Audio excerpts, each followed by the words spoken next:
esitleb Hollywoodi komahit. Ja aeg on nii kaugel, et me teeme kiirelt ühe tiiru maailmale peale. Kõigepealt me lüpsame läbi Kambodžast, kus täna on seal elava meie suure sõbra Lauri sünnipäev. Palju õnne! Ning peale seda on Kambodžas ka praegu khmeride uus aasta hakkab kohe ja aasta on 2554. Nii et headut aastat ja palju õnne sinna. Nüüd läheme edasi ja jõuame Californiasse, Los Angelesisse, kus elab Karola oma printsiga uhkes lossis ja räägib meile, mis siis seal planeedil toimub. Hallo! Hallo, tere! No kuida läheb? Kuule, lossis on külm. On või? Nali. Tegelikult on soe. Meil on ka soe juba. Palju kraade on? Kuule, homme tuleb 27 ja üle homme 28. Rohkem ei tahagi teada. Räägime edasi, mis teil seal halvasti on. Mis meil halvasti on? Ma ei tea, et Charlie Sheenil läheb päris halvasti. No, tal on ju etendused ju. Tuur käib tal. Ja tuur käib, aga teda kaevatakse praegu kohtusse. Sükene bänd on nagu Tiger Blood, kes on juba mitu aastat eksisteerinud.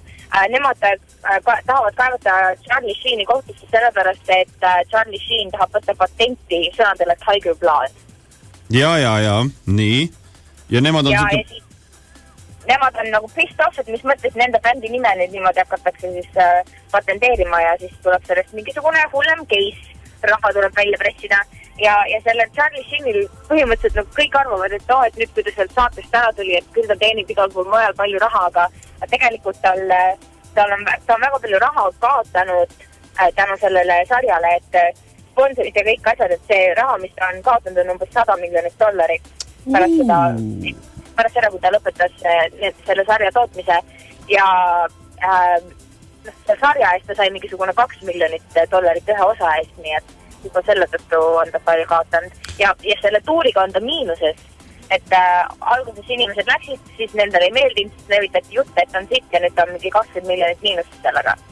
Kas ta peab ise selle miinuse kinni ka taguma? Vot seda ma ei tea. Ma arvan, et tal on ikka piisavalt varusid, et võib-olla läheb tema enda taskus.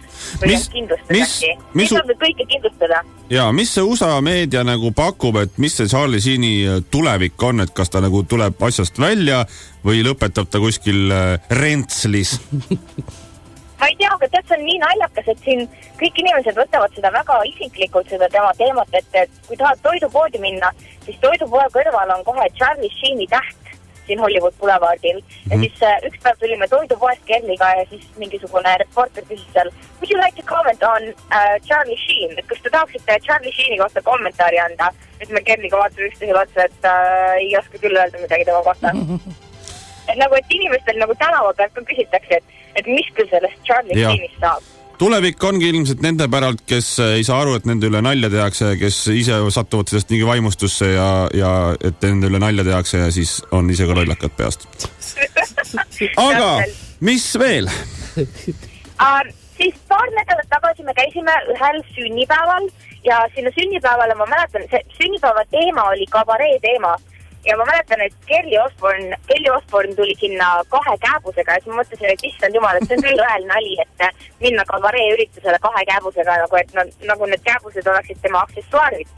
Aga nüüd ma olen teile paar korda veel väljas näinud, et me käisime siin üks õhtu bowlingut mängimas Roosevelti hotellis. Seal on mingisugune pisikene tuba, kus on 2 bowlingu rida ja kõik need mingi kingad ja kõik need aksessuaarid, mis seal on mingisugused megaväärtusega ja nii edasi, et see on mingisugune uus koht igatahes, mis avati ja siis Kelly Osbourne oli seal jälle kääbustega. Talle meeldivadki kääbused? Jah, ma ei tea, mis teemad on sellega on, et peaks nagu välja uurima, et miks ta igal pool kääbustega käib, et nagu kas on mingi uus stiil või ma ei tea, mis see nagu... No aga võib-olla talle lihtsalt nad romantiliselt meeldivad. Kas tead seda reklaami, et got milk või? Jaa. Vot, kunagi oli sükene samasugune reklaam, oli got midget, et igaüks peab endale väikse kääbuse ellu sebima, kellega ringi hengata, et see pidi cool olema. No tal on lausa 2. No siis ta on eriti cool. Ümber cool. Näiteks mina suurt kasvu inimene minule meeldib ka veel lühematega ringi käia, siis mul on ka siuke tunne, et mul on kääbused. Aitäh, ma olen väga tänulik muidugi praegu. jah, täpselt. Mis veel, Karola, mis toimub Hollywoodis veel? Kas te teate seda laulu, Taio Cruzi laulu Break Your Heart? Gonna break your heart, gonna break your... Ei tea. Ei. I'm only gonna break your heart. I'm only gonna break your heart. Teame küll. Et kui seda lugu kirjutati, kui ta ise seda kirjutas, siis ta mõtles, et issand jumal, et see lugu tuleb küll kindlasti mingile douchebagile anda, et see on nii ennast täis lugu, et kuidas sa laulad niimoodi, et ma olen nii cool vend, et ma nurran su südame. Et ta siis otsis jumala tükk aega, mingi peaaegu aasta aega, otsis sellele laulule lauljat ja siis lõpuks ikkagi otsustas, et et ma teen ise selle laulu ära ja nüüd see on mingi edetabelite tipus olnud juba pikemat aega. Et mees tegi ise endast douchebagi kõige suurema. Täpselt, et ta mõtles, et issand jumal, et ise küll liial sükest laulu ei laulaks, no lõpuks ta ei liidnudki kedagi teist pidi ise ära tegema. No võt. Väga vahva. Ja siis seda ka, et hästi palju on siin sükest pettust, et kui on mingisugused live esinemised ja nii edasi, siis sageli on niimoodi, et need pillid ja asjad on varem sisse mängitud, et näiteks see Slash on ju, et kui temal oli nüüd üks suur esinemine viimati, siis kõik ju teavad Slashi tema gitarrisoolode tõttu, eks ole. Muidugi. Aga mina tean for a fact, et tema ei teinud seda gitarrisoolot, et selle mängis sisse mingi ala öösel kell 2, üks tavaline kidravend Hollywoodis ja siis Slash lihtsalt pretendis, et ta mängib seda sama soolo, lihtsalt õppis selle pähe ja tegelikult ta ise seda mängiski. Ta on ise tegelikult see douchebag. jah, ise on douchebag. Me just kuulsime seda ka, et Britney Spearsi viimases videos ei tantsi üldse Britney Spears, vaid Britney Spearsi pea on pandud mingi see tantsele otsa. See on täitsa võimalik, siin tehakse igast üksed nälju. Issand jumal, mis see elu teil seal on? Ei tea, see on kõik fake, kõik on võlts. No võt. Tundub küll.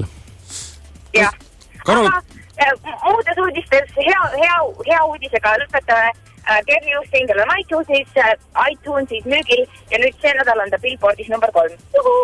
Okei, no aga... Väga mõnus. Ma loen sulle ühe lause ette ajakirjas Kroonika.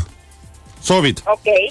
See on, selle lause ütleb Helen Randmäe lapse isa, kelle nimi on Reigo, ütleb: kui ultrahelis noks näha oli, siis oli ikka väga vinge tunne. Väga lahe. Võt, et osad inimesed peavad oma noksi ultraheliga taga ajama, teistel on suured feigid asjad niimoodi, et võt sellist elu elame meie siin. Väga lahe. No, suur tänu sulle. Aitäh sulle, Karol, ja tervita siis kõiki näitlejaid, keda sa Hollywoodis näed. Ja suur aitäh teile, et toredate uudiste eest. Mulle väga meeldib. Ciao. Ciao. Okay, everybody, lie down on the floor and keep calm.